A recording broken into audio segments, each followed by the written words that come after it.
At DTEC 2026, the opening keynote outlined how important the energy industry is going to be for the fourth industrial revolution, as it's literally the engine that's powering it. While the first three revolutions were respectively defined by steam, electricity, and the digital computer, the fourth one we're living through right now is being defined by intelligence. We're seeing a radical fusion of technologies that's blurring the lines between our physical, digital, and even biological worlds.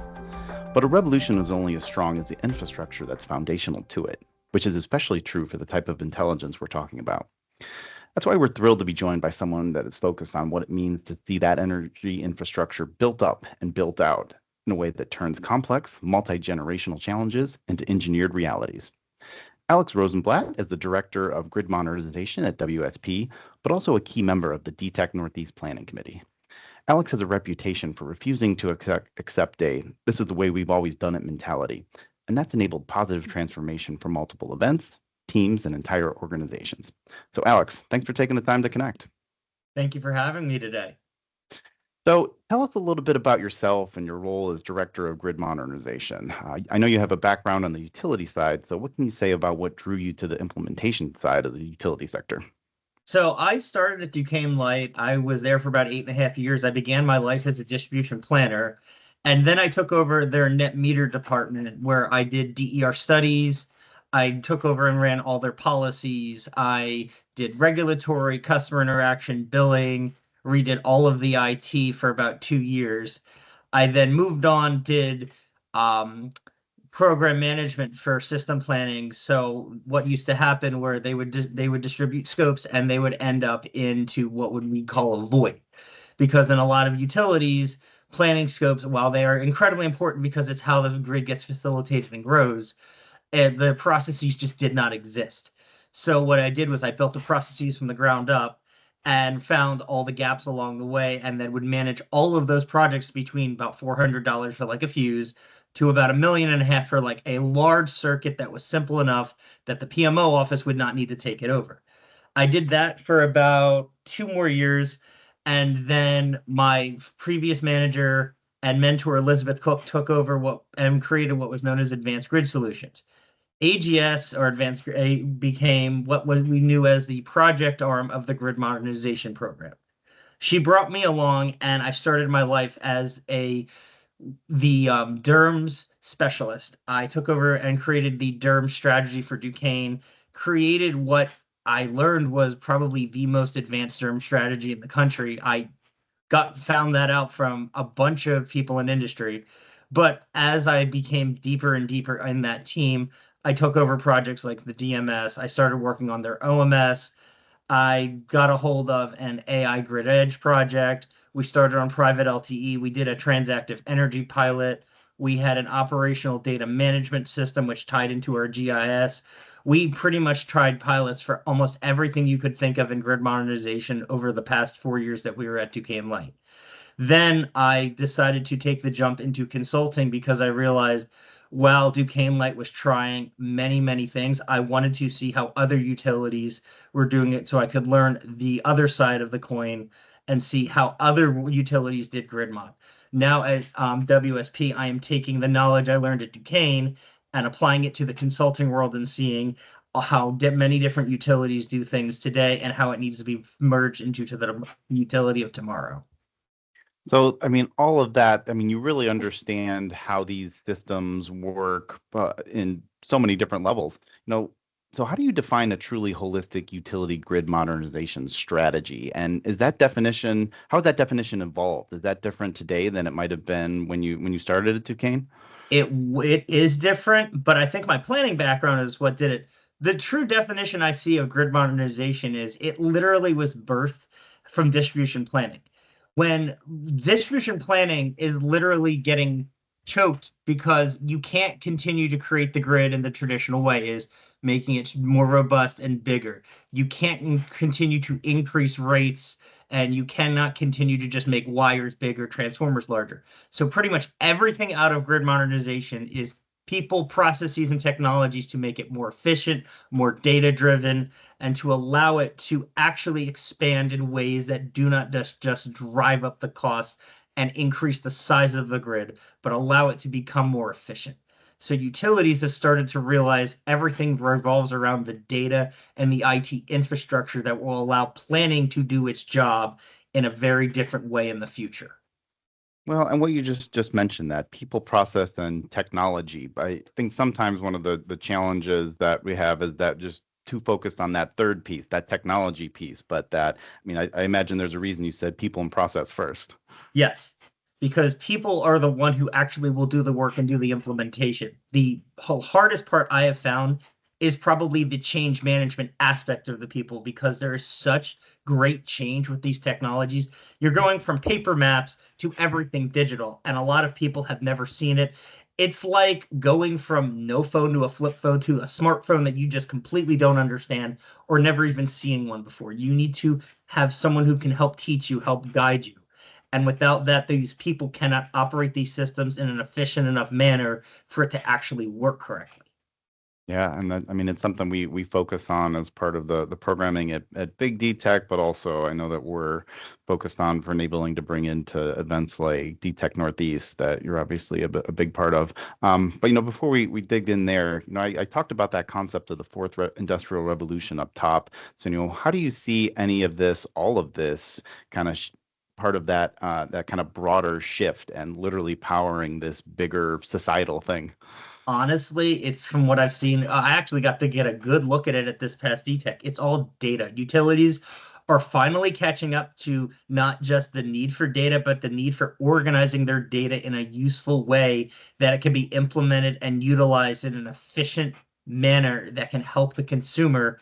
Because not only are they trying to go one direction to like do customer programs, customers want it both ways now. So you now have prosumers. You're now running into this direction where customers are wanting to interact with the utility where that never used to happen even 10 years ago. So the utility has to have good, accurate data where they can actually access it on command.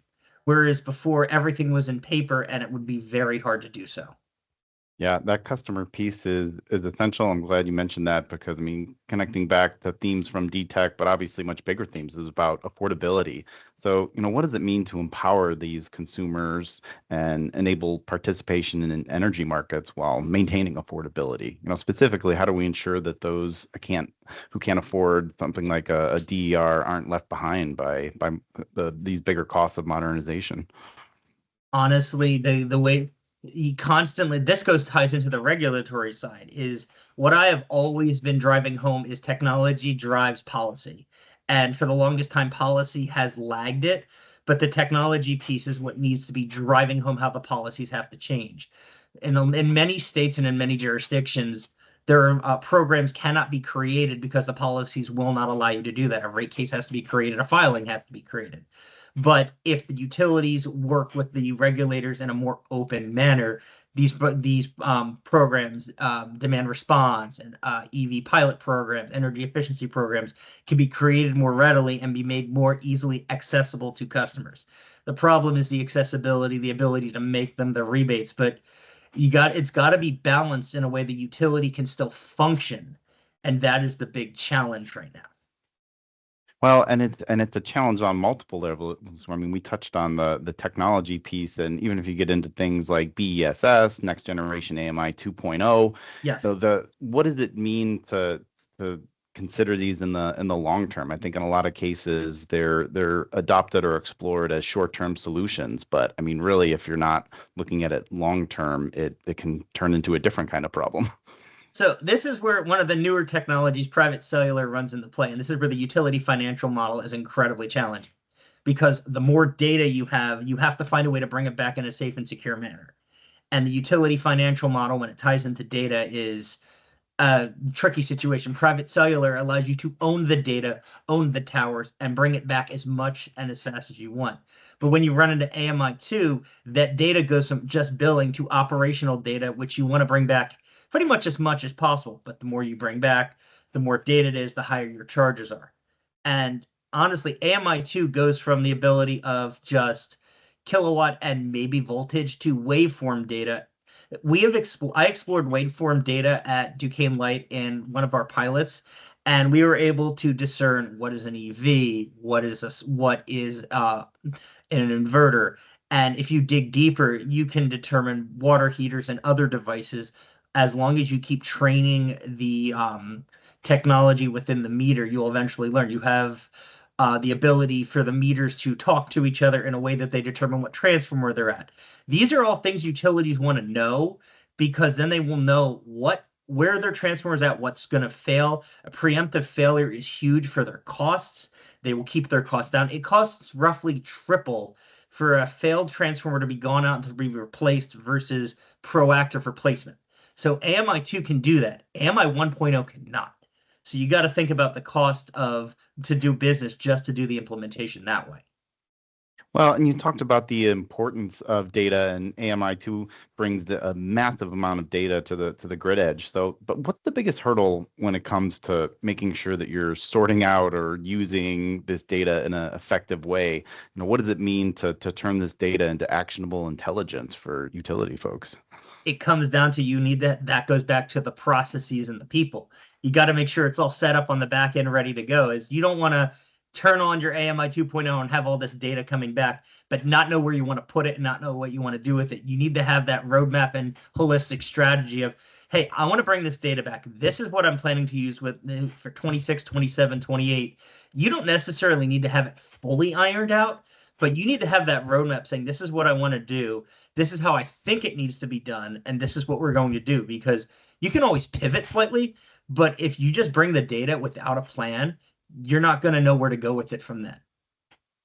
And how is the importance of a roadmap in terms of timing when it comes to those kind of changing processes and getting people to adopt something? Because I think the challenge can be is that when adopting a new solution or looking at something different, it's all right, let's get all the way there in 6 months or a year as opposed to 5 years. So, what sort of benefits have you seen by a more strategic or longer implementation or rollout rather than something that is really changing things in a way that teams can't get their arms around? Well, the truth is, utilities do not move fast, and that is a realistic scenario that a lot of vendors don't truly understand, but the utilities do. But the bigger thing is in the utility space, it's all about the financials. And if you do the roadmap, you can tie it directly to your financials so you can put it in a way that it's realistic to hit. If you don't tie your roadmap to your financial capabilities, you can't install all these systems in a way. You can't just do it all at once. A lot of these are expensive, and you don't want to continue to raise rates because these do make things more efficient. It's a higher upfront cost with a long road of benefit. But the problem is you have to make sure you do that rate of return correctly so you don't spike the cost up front and have to go for a rate case and say, hey, I've got to jump your rates in order to do this. Well, so much of it is about making sure that people are on the same page, and that's between vendor and utility. But then Yes. even on the utility side, there's silos that exist. To get specific, how have you helped utilities break down silos that might exist between IT and OT to ensure that the changes, the programs that you're supporting are rolled out effectively? Honestly, it is all about communication and getting people to the table. It is, I hate to say it, it is literally as simple as that. And it isn't just about getting just meetings. It is talking to people, making friendships, making colleagues. It's literally just talking and just getting everyone to open up, talking about their problems, asking what are their challenges and hardships. You want to have everyone open and honest to understand what is giving them grief and how can you help them. If you can ask how you can help them, then you can understand where their pitfalls are and how to solve it. Because then once everyone gets on the same page, you can work together. Usually everyone has the same problem. It's just the IT problem is the same as the ops, just for their version of it. And how have you seen that kind of play out or showcased or effectively discussed as part of programming at events like DTech? And what are you looking forward to seeing develop or ensure that we place as part of DTech Northeast? Honestly, I'm looking to see both IT and operations leaders come together and both present and discuss how they have worked together to make holistic solutions. Because here's the thing, you have the IT technology side, but this where GridMod is incredibly unique is IT is used to making the decisions. But in grid modernization, it is all operational need. And so operations is IT's customer, where operations is saying, this is what I need it to do. It has to work this way. So you now have what is traditionally IT's calling the shots, it is now reversed. So what I would like to see is operations and IT presenting and saying, this is what our solution was. This is how IT worked with us to create it. Well, and so much of it, I mean, you can tell me if you think otherwise, but so much of it feels to me like it's just this way of thinking. I mean, as you said, like they're all similar problems, they're all similar challenges, but how a given utility solves that, how a given team adopts the solution. Like, not to say all these solutions are bespoke, but they're utilized in different ways based on where a utility is at, based on where a team is. And so there's no easy button with any of that, which requires that discussion and conversation. It's all about communication. Honestly, if you open talks and communicate with each other, every utility is going to have their own unique challenges. But if you're willing to come to the table and have an open, honest discussion, you will most likely find common ground and be able to come up to it with a solution. I have seen that with enough utilities, not just at Duquesne, but at other utilities with colleagues I've worked with. It usually almost always comes down to if you're willing to talk, you will find the common ground and you will make a solution happen. Well, and I imagine you were able to have those kind of deeper discussions at events like DTech Northeast, just because it is that more intimate experience. Like big DTech that we just had in San Diego, and we'll be in Atlanta next year. I mean, there's just so much all at once, which is great because everything's there, but it just leads to meetings where you're bouncing around. I know I had some times where I was like, all right, I've got 10 minutes here, and then I've got to be somewhere else. And it's just a different experience at DTech Northeast. And I don't know if you felt the same. I did feel the same because, like at regular DTech, you could try to do it at one of the tech talks, but you'd have to get lucky that if the people that were speaking didn't have to run off to one of their other meetings or they had another talk. Where at DTech Northeast, it was a lot less likely for that to happen as a back to back, or you could get time with them after. The availability was just more of it was more prevalent. Yeah, well, I'm looking to make sure that that happens for the program as it comes together later this year. So along those lines, what is there a single shift or change that you're looking forward to seeing take place the rest of this year that I mean we'll see highlighted at DTech Northeast when we're there in November, but just across the industry. Honestly, I heard a lot of this at DTech, and I've seen this from a couple of my friends, even on LinkedIn, is utilities are starting to truly embrace the data-driven model. That is something that we were pounding the table at Duquesne for the past 4 or 5 years, but that data-driven model is what is going to unleash all of the grid mod technologies because the more data you have access to and are willing to utilize, the easier all of these technologies become, and the more you can do with it. Do you think that's being driven by a recognition on the utility side that like we kind of have to change? Like this demand is real and it's not going to decrease. So hanging on to the way we've always done it, sticking with these familiar systems or processes, it's not going to enable them to do their job in a way that they take pride in doing their job. I mean, I've heard that how many different times of utilities really taking pride in yeah, you should just flip the light switch on and it's just there. They're happy to be in the background like that. I think it's a bit of everything. I think some utilities are seeing it that way. I think some utilities are getting driven by planning that are saying, give the more data you give us, the easier it gets. I think some are saying on the customer side, the customers want more data. I think it depends on the utility, but it's all the same denominator saying the more data that we have, the better off we're going to be. But I Well, think each utility is doing it in a different way right now. Well, and some of it too, even that customer piece. I mean, customers are having different expectations. That came up at a on a panel of like what it. I mean, my dentist sends me texts now. Like, what would it mean for utility to send texts or those kind of updates? And it's expectations that have changed on the consumer side that I think more utilities are recognizing and taking action around, and all of that. As you said, like they can only do that with the data that is going to enable them to do that. Yes. Excellent. Well, Alex, I really appreciate you taking the time to connect. So to wrap up, we've been talking about power and energy. So tell me something powerful. Jeez.